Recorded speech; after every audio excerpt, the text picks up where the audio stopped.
Eh ben, salut à tous, nouvelle vidéo, remise de clés pour David.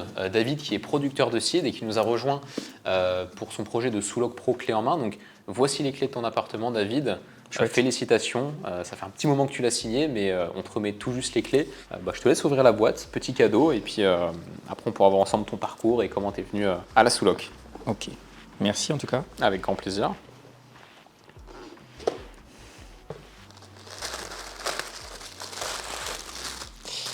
Et c'est avec le beau petit Avec le petit porte-clés, porte-clés Nestme. Ouais, sympa. Et puis la clé. Raconte-nous un peu comment tu es venu à là, qu'est-ce que tu fais dans la vie, ton parcours, voilà, qui tu es, voilà, je te laisse te présenter. Moi je suis David, j'ai 43 ans, je viens de la Marne et des Ardennes. Et j'ai un appartement en sous-location. L'idée d'être venu chez toi, c'est vraiment la découverte du côté clé en main. Où là c'était ultra intéressant pour moi parce que vis-à-vis de mon métier, je n'avais pas forcément beaucoup de temps pour démarcher, faire quelque chose. Et je trouvais déjà le côté sous-location où c'était de l'activité immédiate, sans le passage des banques, sans le passage de l'agent immobilier qui vient chercher un bien et puis que ça dure dans le temps. Et ton côté sous-location avec le clé en main, ça permettait que moi, dans ma tête, je venais faire une poignée de main en disant merci, qu'on commence. Et puis derrière, d'avoir un bien et puis de pouvoir tout de suite commencer, c'était nickel. Oui, puis pas perdre trop de temps. Quand tu achètes, tu attends des mois et des mois avant de signer. Et là, c'était assez rapide. Et donc toi, producteur de cidre à côté, comment ça se passe ton activité concrètement si on peut en parler aussi. Ouais. Voir. L'activité, moi je suis donc producteur de cidre. Donc producteur, ça veut dire les vergers, s'occuper des vergers et puis de faire la mise en bouteille et la commercialisation derrière. C'est du temps. C'est de l'engagement aussi vis-à-vis de ça. Mais après, on a une bonne organisation chez nous qui nous permet de dire, moi par exemple, je m'enlève une demi-journée, voire une journée par semaine, et puis je le consacre à l'immobilier un peu. Ouais, c'est génial, ça te permet d'avoir un complément de revenus et surtout de te diversifier pour ne pas dépendre d'une seule activité. Génial. Ouais, c'est ça, tout à fait. Ouais. Et puis à côté de ça, j'ai investi forcément dans l'immobilier également. Ouais. Donc j'ai quelques biens déjà de base en location nue, principalement. Et puis forcément, le jeu des banques, le jeu du temps a fait que la sous-location, c'était intéressant pour moi. Ouais, complètement. Et toi, je sais que tu as un seul bien, pour le coup, c'est vrai que c'est assez rare. En général, on développe assez rapidement. Toi, ça n'a pas été ton cas, parce que je me rappelle qu'on a pris du temps du coup, à optimiser cet appartement. Est-ce que tu peux nous en parler déjà de comment ça s'est passé quand tu nous as rejoints concrètement, le temps de signature, comment ça s'est fait, les équipes, tout ça, le process complet jusqu'à la signature, la mise en location, etc. Ok. Moi, ça a commencé en avril. Le premier bien, il s'est signé au mois de novembre. Qu'est-ce qui s'est passé entre les deux? Il y a eu quelques visites non concluantes parce que peut-être que mon marché est un peu frileux et il débute aussi dans la sous-location, donc c'était peut-être un peu frileux. Et après, j'ai eu Olivier sur cette partie-là. Après, j'ai eu Gauthier qui a tout de suite trouvé un bien en à peine une semaine. Puis en fait, ça a déclenché l'entrée de cet appartement-là. Oui, en fait, on a galéré un petit peu au début sur plusieurs mois sur ton secteur. On est resté sur le même secteur. Et du coup, là, tu as eu Gauthier qui a commencé. Et en l'espace d'une semaine, à partir de ce moment-là, tu as signé ton premier, du coup. Ok, génial. Et donc, comment ça s'est passé donc, dès qu'on t'a mis en relation avec Gauthier, comment ça s'est fait, la relation, comment et la deadline, comment ça s'est passé du coup? Écoute, fluide, il a fait un one-shot. Ok. Ça a marché direct. Et le propriétaire était, lui, il était aussi sur une autre ville, donc il ne pouvait pas forcément se déplacer facilement. Donc, et puis il cherchait depuis un mois, je crois, un locataire. Donc ça a vraiment fait comment dire, le feeling est bien passé. Quoi. Et puis d'entrée de jeu, c'était parti.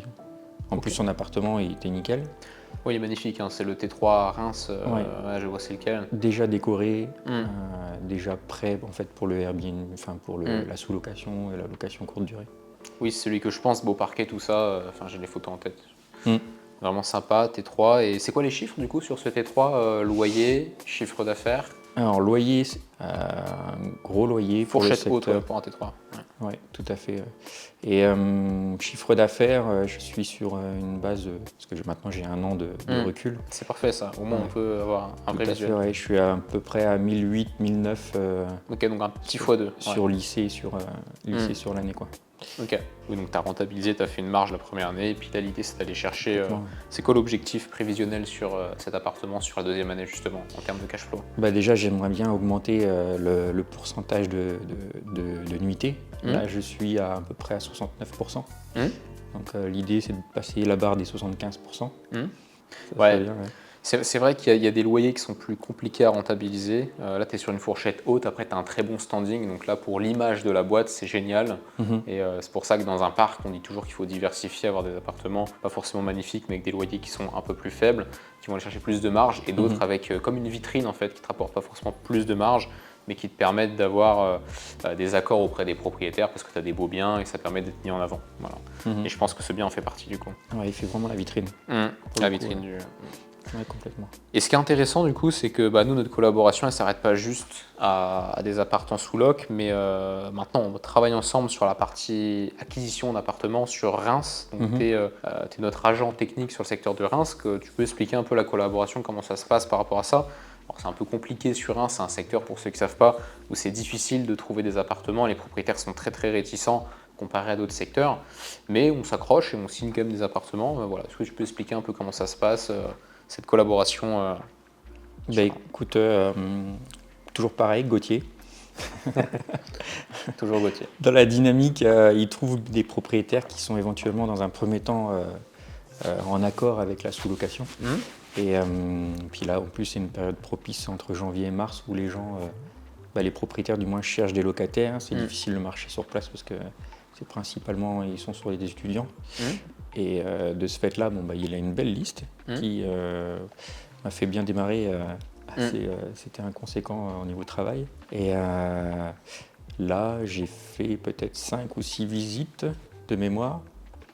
Et je crois qu'il y a peut-être une signature en cours. Donc ça, c'est intéressant. Toi, tu gères la partie, t'es nos oreilles et nos yeux sur le terrain. Donc Gauthier t'envoie les contacts. Et là, du coup, on a ce partenariat où c'est toi qui gères les visites pour nos clients clés en main, du coup, parce qu'on a des agents IMO un peu dans toute la France, et toi, tu gères l'antenne de Reims. Donc ça, c'est très bien. Ok. T'avais acheté d'autres formations en ligne, je crois, dans l'immobilier, pas la sous-location, mais Oui. qu'est-ce qui t'a fait venir chez nous par rapport à ce que tu voyais en ligne sur les formations, tout ça? Qu'est-ce qui t'a attiré concrètement? Qu'est-ce qui fait qu'on est différent? Qu'est-ce qui fait que tu as voulu... Ouais, pour expliquer la formation, c'était une formation pareille sous location. C'est sûr, il y avait tout un panel et tout était bien écrit et bien expliqué. Mais après, on était un peu lâché sur le terrain. Et moi, le timing fait que je n'avais pas vraiment le temps pour aller démarcher le propriétaire. Et donc chez toi, c'était le format clé en main. Vraiment le côté clé en main avec un commercial qui fait le travail du démarchage, qui propose des adresses et puis qu'en plus derrière, tu gères la mise en place, quoi.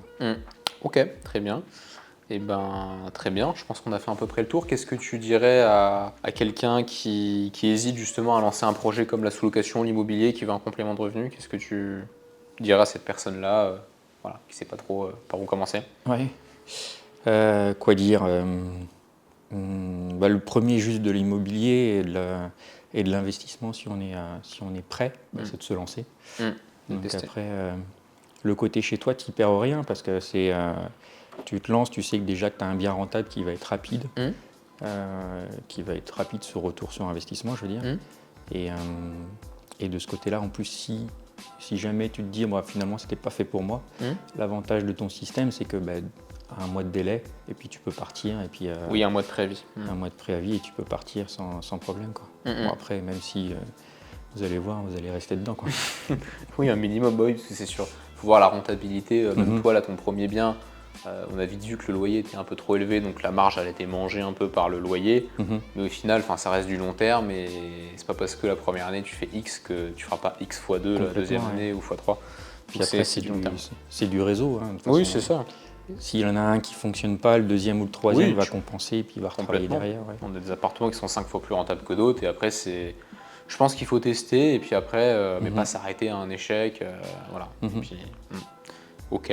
Je sais plus si je t'avais demandé cette question-là par rapport aux équipes, comment ça s'est passé, tu sais, avec, je sais pas si t'es passé par Salim, l'expert comptable, mais pôle fiscalité, non, Mathéo, Gauthier, Coralie, enfin, ça, Gauthier, Coralie, ouais, Ouais. je l'ai eu un moment.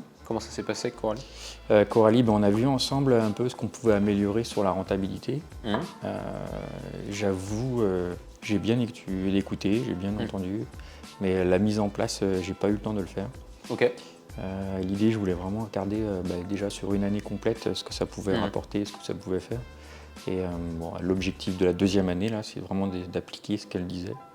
Oui, pour voir la notamment différence les add-ons. avant et après. Voilà. Et puis d'essayer de pousser un peu la rentabilité pour qu'elle soit optimisée, quoi. Ouais, complètement. Ok, très bien.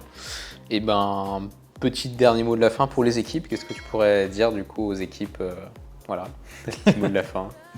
Ben, merci en tout cas pour le système, pour le travail.